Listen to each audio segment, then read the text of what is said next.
Welcome back. I'm Lara Williams. I'm joined by Joy Guthrie, and welcome, Joy. Thank you for joining me.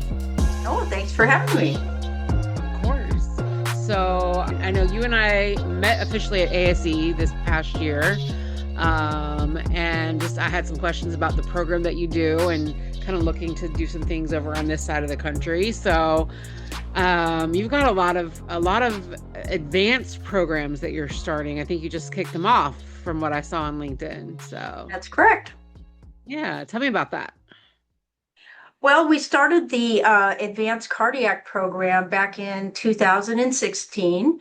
We waited for two things to happen: to have a KHAP pathway for programs that are interested in starting advanced programs, to have a pathway for KHAP accreditation.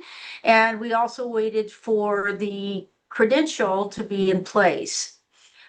So when those two were in place, we had a well-established diagnostic medical sonography program that we had for many years. And we also are affiliated with the UCSF Medical School. And so I thought that this type of program would meld very nicely between the two of them. Yeah. Awesome. So I know, being that it's an accredited program for ACS, that gives you basically the students who would attend have a formal pathway then into the CCI registry versus having to meet some of the other criteria that's required for ACS registry. Yeah, that's right. I mean, I think right now, if you don't go through a KHAP accredited program, I believe you have to have a minimum of 7 years of clinical experience. And, some of these newer students, they're go-getters, they want to jump into some sort of, pathway to propel their career. And so if you go through a KHAP accredited program and you have at least a minimum of 3 years of clinical experience, and then you go through an accredited program, then you can immediately set for the CCI exam. Nice. And right now there's only 2 accredited programs for ACS in the country. Is that right? Yes, that's correct. Yes, ours in Mayo, and Mary Brimmers does a fantastic job there. And so we're really proud of her and all that she does. Yeah, so I think you're right. It gives people who might not meet that 7-year mark another pathway there. So, but you also have not just advanced cardiac sonography, but you have an advanced perinatal, and are you doing an advanced vascular one as well? Yeah, so let me just kind of speak to how that evolved. I think professionally that we've really wanted. It was originally designed, the standards and guidelines were set up by luminaries in our field, and they made the language broad enough to, call it advanced cardiovascular sonography. So the platform was always in place for vascular, always. And so, how do we get there? And so recently, so the first thing was, sometimes you have to have some sort of proof of concept that this is a good idea. And so, part of our programs is instilling the need for research. So we decided to run a pilot program for advanced perinatal and advanced vascular, and to have those students have exactly the same prerequisites. Okay, so they had a bachelor's degree and they already had, a certain length of the clinical experience, the same exact criteria that the cardiac did, and we ran them through the same curriculum, just changing courses related to the different disciplines as a research project.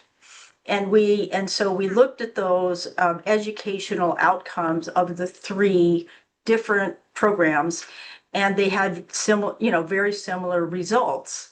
And I only offered the perinatal and the vascular to people in my immediate area. We didn't advertise. It was clearly a research focus.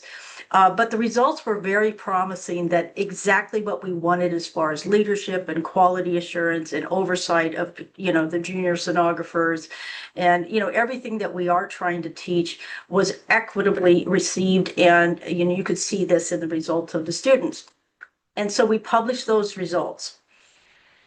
And so it was so popular in our region then that the next the next time I was just going to be this one pilot. And then, there was little friends like jumping, like, well, what about us? We want Yeah. this too. So then we had pilot number 2. And meanwhile, on the vascular side, the vascular professional societies, so I serve on the board for the COA ACS, which is the CAHAP arm for Advanced Cardiovascular Sonography. I serve on that board with a lot of wonderful people. And so we reached out to all of the vascular professional societies, including Sorry. A SBM guest. and hi, Sorry. yeah, I have a guest who SBM. decided to come on in. Sorry about that. Okay, go Yeah, back. so we reached Sorry. out to all. It's okay. Yeah, the dog needs to be involved in this recording I now, Laura. That's the way it goes. know. Yeah. He would be everything Um, if I was. yeah. Yeah. He says, I want to be on this too. So our COA board reached out to the vascular professional societies, including the SVU, SBM, SBS, ASE, and SDMS. So all of the stakeholders basically that were involved in the profession of vascular sonography. And so I got to be, a part of the facilitator of that, wonderful learning group. And we formed a advanced vascular writing task force. And we had 2 members from each one of those professional societies, and they all came together in a work group, and they actually wrote the curriculum for that we could embed in the new standards and guidelines. Okay. Yeah. So that made, and we did it now because our COA is up for accreditation. So all COAs from all professions, need to be reaccredited, and this is our year. Okay, so we knew that way back, so we proactively went to these professional societies. They made this fantastic curriculum. It has been included in the new draft of standards and guidelines, Very nice. and so now we're going to have the umbrella of advanced cardiovascular sonography and 2 learning concentrations. And we have gone through all of the appropriate steps. It's been endorsed by both of the sponsors, and we're still haven't quite finished. It has to go out for public comment. But it's gone back out to all the stakeholders. They've made all the edits that they need. It's been endorsed by the 2 sponsors. And now we are just waiting for the public comment period. And, so we're thinking probably, hopefully by the summer, the new standards and guidelines will come out, and we'll have that CAHAP pathway for advanced vascular. Wow. So that's Very 2 nice. of the 3. That's 2 of the 3 pillars, right? That we're really focusing on. So where we are now is that. So now it's still the 3rd pilot, as far as we have the established ACS program, the 2 pilots. The students are enrolled in all of those, but I've opened it up a little bit more to where, because we feel like the vascular probably at some point in this cohort will be able to transition to this CAHAP pathway. And so maybe the vascular will no longer be a pilot, So Yeah. that's kind of where we are. And I think it's needed across specifically these 3 disciplines, because I feel like that these sonographers work at that advanced level already. And I feel like it's time that they get recognition for the wonderful work that they do. Of course.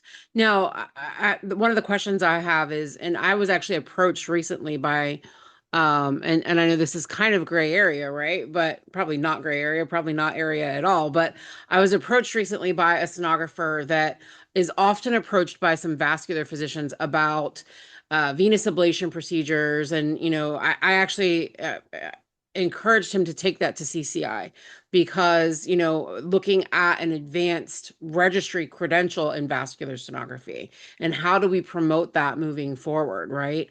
Because I think that just like the ACS exists, there needs to be some credentialing for other scope of practice for other advanced sonographers. And then what does that look like? What does that scope of practice look like? Is there a difference between, an advanced scope of practice for a vascular sonographer than maybe what a general sonographer could do or RVT could do? So, and I think, again, these are questions that are just being proposed to figure out because none of us really know what the answer is, I think. So, your thoughts?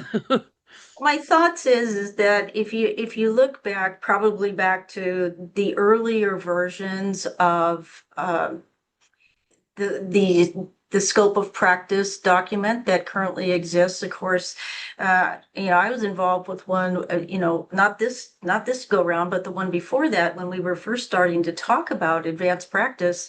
And, it was just a little too early and it wasn't included on that, so it's really amazing that now that it is included in the current standards and guidelines.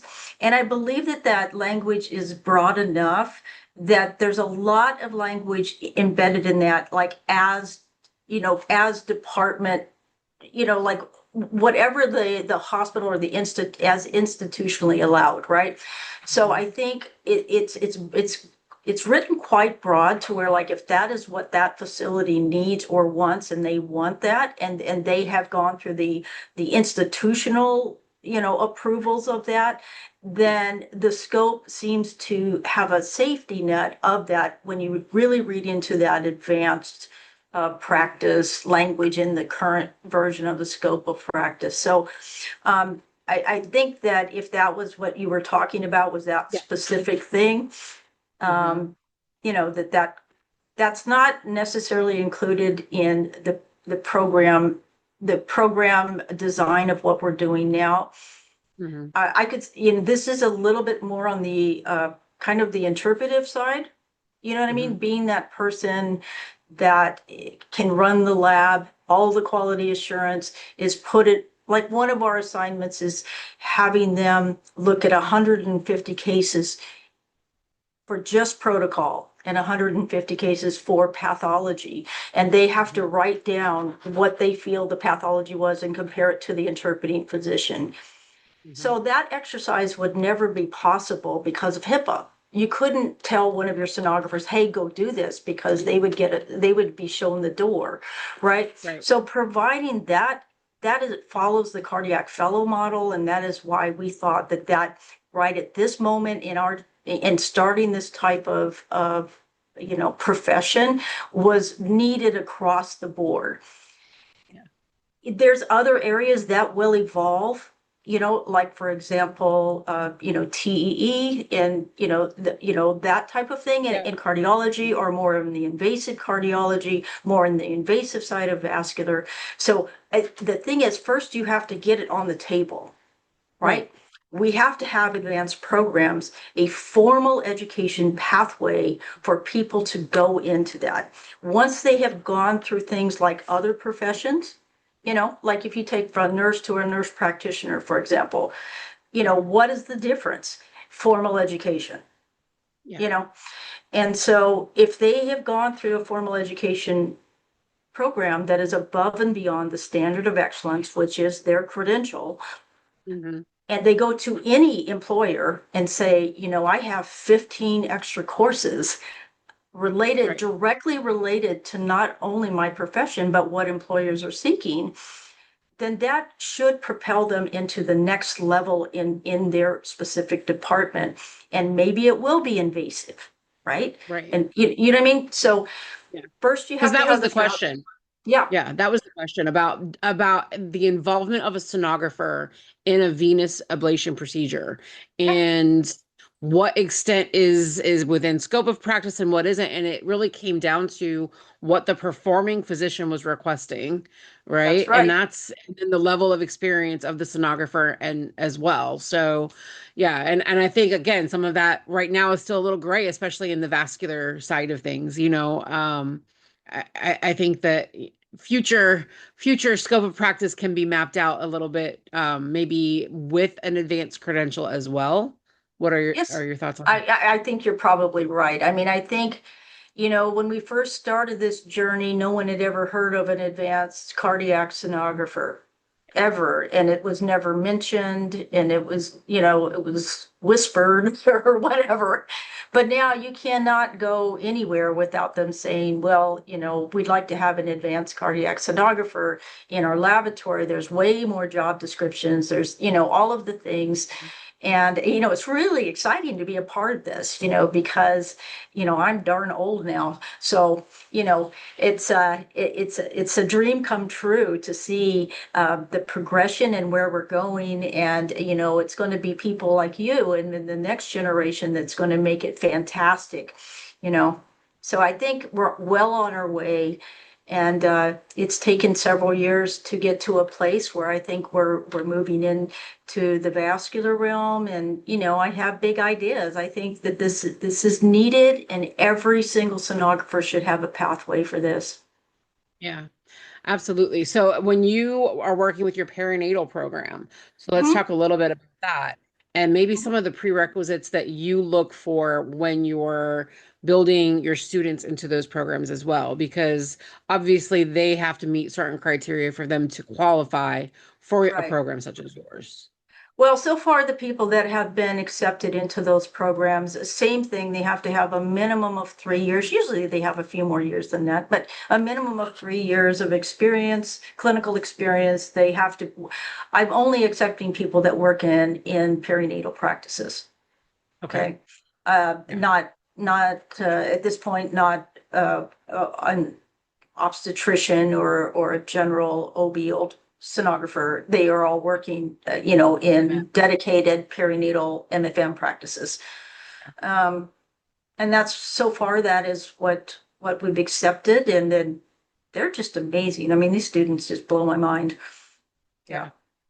And yours is a hybrid program. So you're doing some online and then they No, I come would to call you it, yeah, it's more a of the time? hybrid program, meaning it's a distance education. This is designed for working adults. Okay. Hmm. So like like that exercise I was talking about before, those Yeah. 150 cases, those are all done at their respective places. Oh, And then wow. Okay. we have 3 weeks of required residency at our campus throughout the Okay. whole program.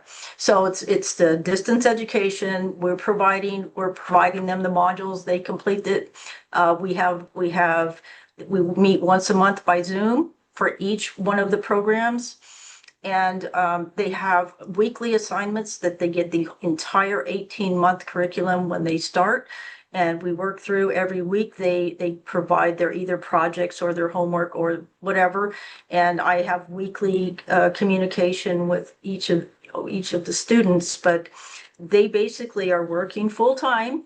And then Hmm. this is designed for working adults, but they have to come to campus for 3 weeks of residency to allow, them to be with the physicians and to get clinical rotations and the other modalities and, pharmacology, to get the pharmacologist to come in and, our medical director to come in and to work with each other and work on these, especially like research. We come in because that's not something that everybody just, drinks like water. So we Right. make sure that they come in and we teach them how to do research, that kind of Mhm. thing. Wow. And then that's how that satisfies the K-HEP requirement for kind of Yes. clinical work as well. Yeah. Well, we're not teaching them how to do what we do. Everybody knows Right. how to scan. That is not the idea of this. These are, when you're an entry level sonographer, you're learning how to do what we do. This is Basics. designed to do why we do what we do, right? This is a much deeper learning. It's more to become a clinician, and to be that right hand person for the physician. So the clinical competencies that are involved are we can handle all of that, going through their actual, how do you do this exam, this is it at residency, but we're not teaching them how to do a venous ultrasound. Of course. That's not we're teaching them how to be the clinical leader in their laboratory. Very nice. So then what have you seen from the cohorts that you've had so far, even though some of them were pilot programs, right? What have Mhm. you seen as far as impact for your graduates and how that's impacted their careers? Well, I think, what is what is the measure of success when you start something that's never been done before? In a perfect world, in the meadow and the sun shining and the rainbows, there'd be 3,000, job descriptions saying exactly the language that you want. I'm going to come out, I'm going to be an advanced cardiac sonographer and XYZ. Mhm. So my measure of success is when you graduate, you need to have a change in status and a change in salary. Okay. And Fair so, enough. Yeah. right. Okay. So Yeah. those are the two things. So like here for our example, in our system, it used to be that the highest level that you could get to as an adult cardiac sonographer was, you had this level 3, right?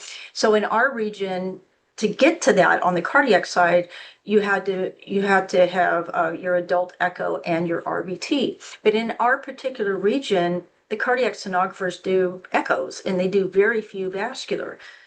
Mhm. So on the general side, you had all these other pathways to get to there, and um, and so you had these herd on the general side that were the top tier, and on the cardiac side there was like one.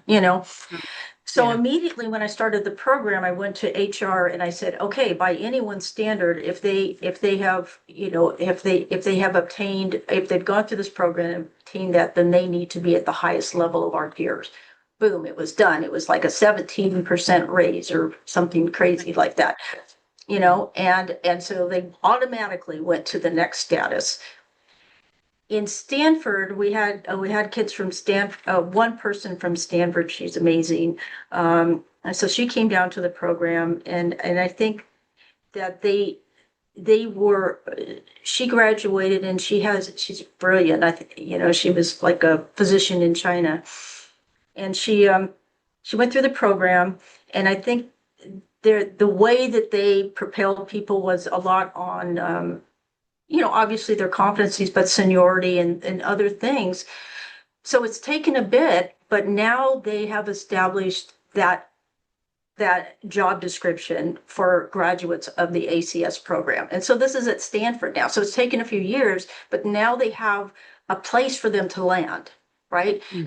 And they have much more responsibilities, but they also have the commensurate, salary thing that goes with that. Um, the outcomes for what I'm seeing in vascular and perinatal is it's they're getting a promotion and they're getting an increase in salary, but they're not necessarily called advanced XYZ. That's what I'm seeing so far. Okay. But they are given the responsibilities of, like, one of our sonographers, I said, we need to start a structural heart lab. And he was a graduate of ACS, and he went over to just the confidence level and what they're able to do. So he went up to our sister hospital, boom, started it, no problem. So they're doing these high level things that are ending up where they're getting a higher level and a higher compensation. And I think that as it evolves, we're getting more and more job descriptions that are aligned with that. But they are getting a change in status and in change compensation. And I think that's where we're at right now. Yeah, and I think, I started doing IAC accreditation back in like 2008. I had a whole bunch of doctors. I had my own business at the time, and I had a lot of doctors that came to me, my clients that needed me to get them accredited. So then I started doing all these accreditation things. And, along the years, I've seen just that role of accreditation kind of shift into now we have technical directors that's the job title, right? Like that is, it never used to be that way. It used to just be you're the lead echo tech, you do all the accreditation, and everyone was like, I do what? Okay. So Yeah. Well, yeah. you're right. I mean, in the original standards and guidelines, there wasn't anything about accreditation. I'm saying, hot dog, I'm going to make sure that this actually fits what the doctors and the organizations want. So immediately. One of my first courses to add was accreditation preparedness. Yeah. And so we formally teach them how to do that. And you're right, especially Yeah. like in a rural area, where they're wanting to do that, if they've got formal education in how to do that. And that goes across all three disciplines. I mean, this is offered in perinatal for AIUM and then IAC. And so all of them are getting that same type of, the entire curriculum is designed and focused for things that employers are seeking to put that student and graduate at a higher level in all of those things that are going to make them a leader in their lab. Yeah. And now, I've seen the defined role come from that, right? Mhm. Where 10 years ago it wasn't always there. So now there are accreditation specialist roles in a hospital setting. There Mhm. are, as usually kind of combined with an educator role sometimes, or Mhm. Yeah. combined, as the technical director for the lab. And so, those roles require that ACS certification most of the time now, where Mhm. before Right. they never did. So I think you're right that, as you have kind of built these programs and this has become a need for the organizations, they are shifting what they do and they're creating these roles that encompass that advanced kind of level. So it's definitely You're a different absolutely world that we right. live in. Yeah, you're absolutely right. Yeah. Where before it was trying to scramble to figure out how to do accreditation. Like I didn't know how to do it. I know it now. But I didn't know it then, and back then you had to submit the videotapes. It was like you took a whole I box to the know. post office. It was great. Yeah, Yeah. and you got it triple checked, like, did it go? Like, the Ellicott, right? I don't even know the address. Like, you would take it Yeah. like it was like the crown Yep. jewels going across the Oh yeah. nation. Here she is. I want someone to tell me she landed. Yeah. Yeah, yeah, And I was doing that for multiple physicians, and then I started doing it across the country. I was an accreditation consultant. I ended up opening yeah. an accreditation business for like, I don't know, probably about 10 years. So yeah. Awesome. uh, That's Yeah. fantastic. Good for Yeah. you. Thanks. So I purposely don't, I still work that arm a little bit, Uh-huh. but the role has shifted even for that, right? Like most of the time, you don't really need an accreditation consultant anymore, honestly, Right. because they have these roles, most of the organizations, unless they are a kind of standalone practice, they have technical directors in place who are doing the accreditation. So then sometimes you might need someone to come up, alongside you and help with some other things that can help streamline. But, Mhm. the role has definitely shifted a lot. So, what do you see for the future? Well, I mean, I think, like I said, I think my whole premise is, there's probably a lot of people in the profession right now that are working at a very, very high level. I mean, all of my colleagues, they work at a super high level, and I just, blows my mind how smart and brilliant everybody is. But um, it's not about us. I mean, that's just always been my motto. It's like it's harder and harder for the mentors in the very busy practice, when sonographers are asked to do more with less, to be able to provide that mentorship to like all the people that are, the top of their field right now will be retiring. And I, I think that this is so needed, to be able to take all of this stuff that took us ever and ever and ever to be able to practice that level, because we had to grab, like you said, from all over the world to kind of make yourself somewhat competent, right? And to be able to take all of that and distill it into a very concise educational program, that they go earlier, right? The earlier that they can go through their career with this as their baseline, then they will be so much better than all of us. And I think that if we can get to a place where they go through this filter and they have all this skill set, and then they work with physicians, and the physicians are, they need some help. They're doing to have to do so much more.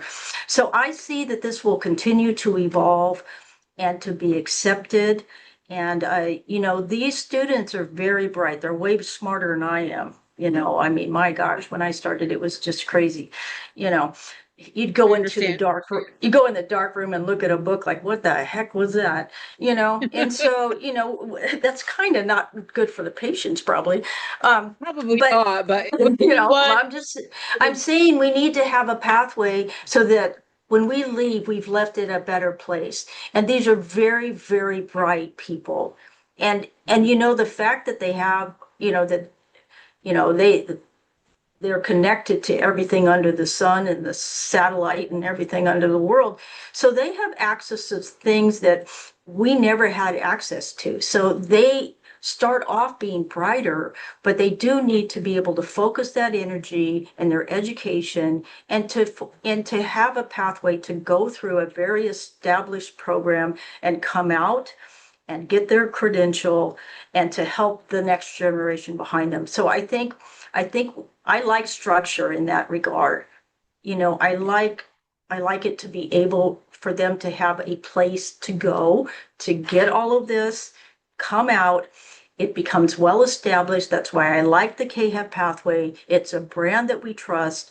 And so if they can go through there and take the learning from these programs and apply it, like you said, applicably to their particular institution and start to make that difference, then I think it will really catch on. And I think in the next 20 years, every single busy lab will be requiring an advanced practice sonographer within their employ to help, ultimately to help the patients. Yeah.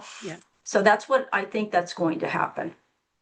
Yeah. No, I absolutely agree with you on that. And, I think the question I have about the program, partially because I want to know, because I want to start a program, right? We talked about that. So Yeah. at some point I would like to, I'm offering some kind of advanced 12-week courses, but it's not a formal pathway. And so that doesn't really it helps to bridge some gaps, but it's not a formal pathway. And Mhm. so I have questions just for myself to know, let alone anyone else who wants to know. How do you manage some of the hurdles of HIPAA when you're asking your students to review 150 cases? How does that work when they're at a facility? Well, I asked, as part of their admission into the program, they're required to get permission from their facility, or they cannot proceed. So before they Oh, even come to the first residency, we have a signed agreement from their employer that this is an essential part of their curriculum and they are required to do this. And so once that's in place, we're good. nice. Have you ever had any pushback from that? Because I would imagine sometimes you never know, hospitals So can yeah, be of course, difficult I've to. had to, we've had to provide a further explanation to that, and we have provided that for them. I mean, most sonographers are, they have to go through HIPAA training. That's part of their regular institutional thing. It's nothing beyond that, but you can't just go rifling through, everyone's files. Yeah, So you'll get that fired. has, so before we proceed into, starting them actually into the program, that has to be in place. Yeah.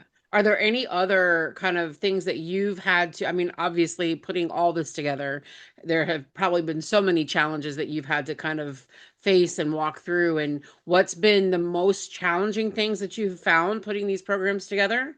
And also then the most rewarding? Well, I think the biggest challenge for me was I went to my director. I was already teaching, the general program and the echo program, and we have a pediatric echo and vascular. So, we were already, going strong. And then our medical director, Dr. Teresa Dinelli, she's like poetry in motion. She has worked with the cardiac fellows and she's great with my students. And, you know, so I wanted her to be the medical director. So I went to my director and I said, we have this well established and this is going to be great for our profession. And what do you think? And he says, Joy, you're already teaching this and this and this. Who's going to be the medical director? So I think the biggest hurdle was that I said, oh, I'll be right back. And I went to Dr. Teresa Dinelli and I said, what about the concept of having a formal education pathway where you could have sonographers trained in the things that you are seeking? Like, first of all, going through this process, like the cardiac fellows, you've got research, you've got IC, preparedness, you've got instructional methods, you've got research, you've correlative imaging where you're going into these other things. What do you think about us educating sonographers like that to help be your right-hand man or woman in your lab? But actually a formal pathway for that educationally. And I said, I'd like you to be the medical director of that. What do you think about that concept of that person in your lab? I know you have fellows, but what do you think about that concept? And she goes, oh my word, how has this not happened before? Let's do it. Okay, Yep. so that was probably the biggest hurdle because, like, if you don't have physician buy-in and if they don't realize that you're not trying to take a piece of their reimbursement and that type of thing, that we are truly physician extenders and that's what we're trying to do. So that bridge was the hardest bridge to just kind of, make sure that they knew that where we were trying to align ourselves is we're still a sonographer, but we are practicing at a higher level to help them and to help our patients. So that was probably the hardest icebreaker. What was your next question? The most rewarding that you've had, like what has been the most rewarding thing to The come out most of this? rewarding thing is I thought it was rewarding when you take someone off the street and make them an entry-level sonographer because, when they come out and they can buy a house and they can buy a car better than mine, all of this stuff, that's very rewarding. The next generation, these young people are incredibly intelligent, all of them. And so I thought that would be the best thing ever, was the entry level program to take them from just off the street and they come out and they're able to practice at this level. It is so pale in comparison compared to this, because the people that are already practicing in the field, when they come in and they are good, there's no question. There's probably a lot of the students that come in that could probably scan circles around me. Who knows? You know, but to come in and add these extra layers, and you can just see their confidence building. And the I'm not sure if I can do this, I'm afraid a door won't open, I'm not sure. And to see them and the way that they practice when they come out of these advanced practice programs is, I don't know. I'm just, it blows my mind how fabulous they are in such a short length of time. And, I'm old enough, I want to go, and if I have to go in the hospital, I darn sure am going to seek one of them, because they just jump in. They're like little sponges and they say, I've had this barrier at my work. I haven't been able to do this. Yeah. One person in there, we have to have them do research and to, pick their variables and all of this kind of stuff. And they were working on it. And then the fellow said, well, what are you doing? Well, this is how, this is how we write a code book. This is how we set our variables. This is how we do this and that. Next thing you know, she's helping them. You know what I mean? Like, so they've established a part of the pathway where this sonographer is now helping the residents and the fellows, because Wow. it opened a door. And so Yeah. what this does is, every individual student that goes in this, the curriculum is broad enough for them to say, this is the piece. This is this piece of this program that I can see me just like jettisoning off in that direction. And they're doing it. And a lot of it is just allowing them to know how special they are and how competent they are, and they can do this. And they do. And so now I'm just like, the biggest mama in the world, just saying, wow, look at those kids go. I can't even put it into words. It's just amazing how great they are. Mm, that's awesome. Yeah. I can't even imagine how proud you are. So, Is there anything else that you would just kind of like to highlight for anyone who's looking to get into your next cohort? Because I think you just started. Yeah, I So, just started in January. so what does that timeline look like? How often do you start? Well, I do run a cohort all the way through. My entry level programs, they start in odd years, and the advanced programs start in even years.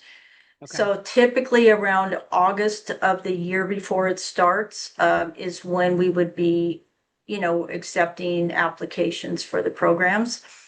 Um, so that's kind of how that cycle works. Okay. And how many students do you enroll in each cohort for each advanced group?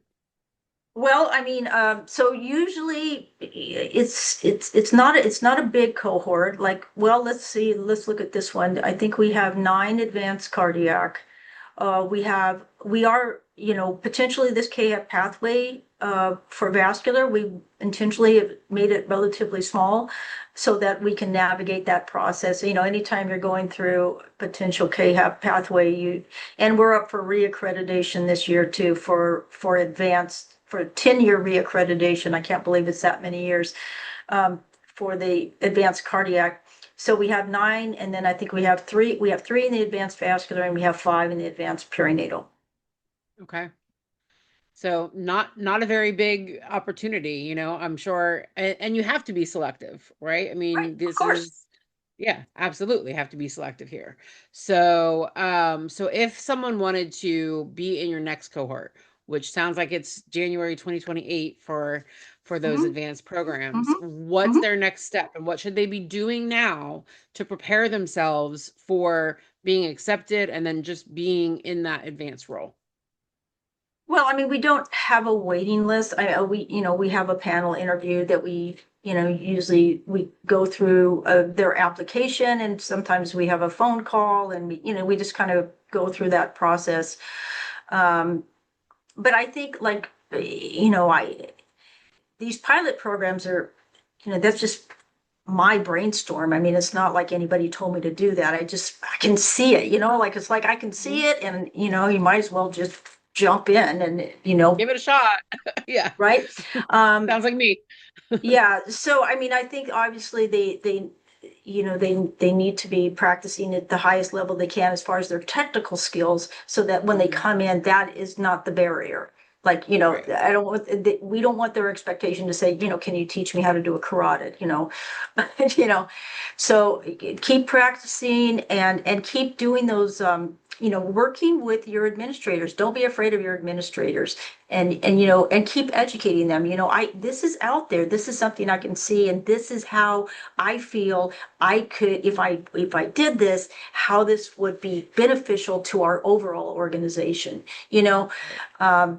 I think one of my current students, she's trying, she just started, but she's trying to do this great outreach for a rural area, and I was just so enamored by that. Like, wow, that's great that she would say, this is exactly what I need so that I can get to that place. So thinking about even proactively, like, what would you do if you had a step up, like which pathway, and starting to pave that at your individual institutions would be amazing. Yeah. Yeah. Very nice. Awesome. Well, thank you for the advice. I think that that will be beneficial. People have some time to prepare before your next cohort, so Right. leaves them ready to go. Yeah, anything else that you want to just kind of say to sonographers out there, that might be looking for any education, not just advanced practice, right? Because you're doing pediatric, and that's a rare program to have. Not a lot of echo programs offer pediatric echo. So, what are your I thoughts on that? on pediatric echo, or On a program for pediatric echo? Because there's not a lot out there, you well, know. I think there's a few more than there used to be. I mean, Absolutely. yeah. But I mean, you have to be affiliated with. I mean, that's what I do clinically during the days, ped and fetal echo. That's where I spend all my working hours doing mainly that. And so I think that you need to be affiliated with a dedicated children's hospital or a place that has, a NICU, and does provide pediatric and fetal echoes and all of those. Mhm. And so that it's especially pediatric echo, it's not, you can't learn it from a book. I mean, you have to actually do it on real patients. And so I think that if you are a program director, you just need to make sure that you are affiliated with, where they can get dedicated pediatric echo training, Yeah. along with their didactic training. And that's the issue, right? There's way more places that are adult facilities, and that's why there's not as many educational opportunities. Yeah. So out of curiosity, because I'm just curious how your program works, is your pediatric program dedicated to peds, meaning that it is a certification in only or degree program? I'm not sure if you offer degreed or certificate programs, but do they have to come in knowing adult echo and then transition into pediatrics? Well, okay, okay, I have two options. First of all of my entry-level students have to have a bachelor's degree to get in. So Okay. all of our programs are post-baccalaureate certificate programs because we're a hospital-based program. We're not a degree granting program. Okay.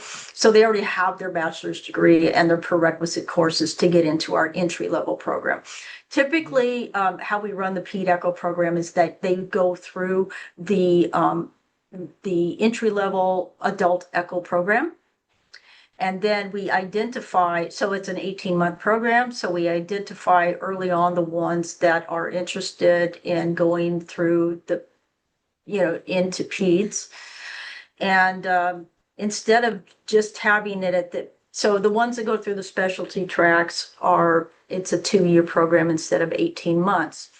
But rather than taking those students and, stacking them like monkeys for the last semester and trying to get enough clinical training, I take the amount of hours that those students require and I spread it out over the whole year. And so they go for 1 day a week for the entire year in dedicated peds so that, they have a longer time to assimilate all of that. And Mhm. then they have the actual theory in the last semester after the general programs have graduated. So that's the main pathway. I have had a limited number of preceptors that I have allowed to come into an immersive 18-week program, where they come for 18 solid weeks and directly in my lab, and they usually will go along with the theory and along with the other students, but Mhm. they will be there like 3 or 4 days a week during that 18-week, Okay. but Yeah. that's, I think I've only had like 5 of those, and those are very, very selective people. And those are designed for already credentialed adult cardiac sonographers that have been in the field for a very long time. Yeah. Just wanting to kind of shift and make that switch Yeah. over. Yeah. Yeah. Okay. Very So nice. our Yeah. PEDS is usually, it's just an extension of our adult echo program. Okay. Very nice. I'm always curious about that because there is a Pretty lot, much everybody's like that. yeah, even though there's more programs available now than there ever were before, it's still very limited, you know? So I think that it's something where offering some kind of training is helpful. I've been offering a didactic course on it, but that's not enough, right? You got to get Mhm. your hands Right, on. It's right. okay if someone's being mentored on site somewhere else and they just need the didactic foundation, but you can't Mhm. learn pediatric echo completely without being immersed into No. a pediatric hospital, really. So, And from a yeah. fiscal standpoint, if you're running a program there, you can only place so many students in a pediatric facility. So if you were, so we do not have, I don't know, maybe there is, but I could be mistaken, but I don't think there's is a dedicated, only because, you would only be, selecting these little baby cohort, which would not be fiscally, you wouldn't be able to push that through the administration at most programs, you know. Yeah. Yeah, I think I saw somewhere, I think it was on social media that CHOP just recently started a cross-training program where they're cross-training adult sonographers into pediatric. Well, of And I course, think yeah, it's a any one-year program. yeah, any individual, and I think there are, I'm just talking a little bit more through the KHAP type of pathway, as far as, having a formal program. It would be difficult for you to go to the, many places, like you said, Chalk, and I think there's another place in Southern California that it's more hospital based, and they said, Yeah. we want to take our people and, and do everything we need to make them pediatric echocardiographers, and that's a very, very valid pathway. So those do exist, and those are really good because they're doing pediatric echo, Exactly. Yeah, Yeah. so hospital-based would be great, but you can't just, you can't just do the theory. That's not possible, and it's not, it's certainly not, it's something I care about. I'm very passionate about pediatric echo, if you're gonna, you either do it right or you don't do it, as Yeah. far as education and making sure that they are actually, scanning pediatric patients. Right. Yeah, absolutely. They have to be mentored by someone. For me to accept someone to just get the didactic part, I'm actually working with the hospitals. So Right. it's something where you have to be being mentored in this, and Mhm. before you can, I'm just there to lay a foundation so the hospital can focus on scanning, Oh, you and know? that's a very, very So, valid yeah. pathway. And I think there's probably going to be a lot of that hybrid type of Mhm. thing because Yeah. especially if you are in the a dedicated pediatric setting, the y- just getting adult echocardiographers and teaching them to scan in no way is going to make them a well-rounded pediatric echocardiographer. You have to have the theory. Yeah. Yeah. Yeah, for sure. Awesome. Well, this has been a great conversation. I appreciate all your insight. I have always just, you are amazing. All of your research that you've done, all of your publications. I just thank you for all of your contributions to the field of ultrasound. Well, You thank have, you very much. yeah, you've blazed a path for I got to sit sonographers. and watch you, and this is about you too, my girl. I mean, congratulations on bringing all these forward. I was sitting there, with, you know, wide-eyed at your conference and listening to your lectures. So you're a very learned sonographer, and we're very, very proud of you. Thank you. I appreciate that. So I will absolutely probably have some questions for you down the road as I do start to build. And I would like to have an ACS pathway, a formal program, and I'm putting that out there. You've known this, but I'm actually putting that out there formally. That's something I'm working towards. So I actually just applied with the state of Ohio to open the school. So one little Yay! baby step at a time. Well, So, our COA board, we are there to assist you in any way, and that is actually the role of the COA is to help promote programs to go in this direction. So when I wear that hat, that is exactly what we're there for, and we wish you all the best, and we're there to help you. yeah. Well, it'll be an interesting journey. So, thank you so much. And this has been another episode of Sonographers After Dark with Joy Guthrie. I'm Lara Williams, and I'll see you next time.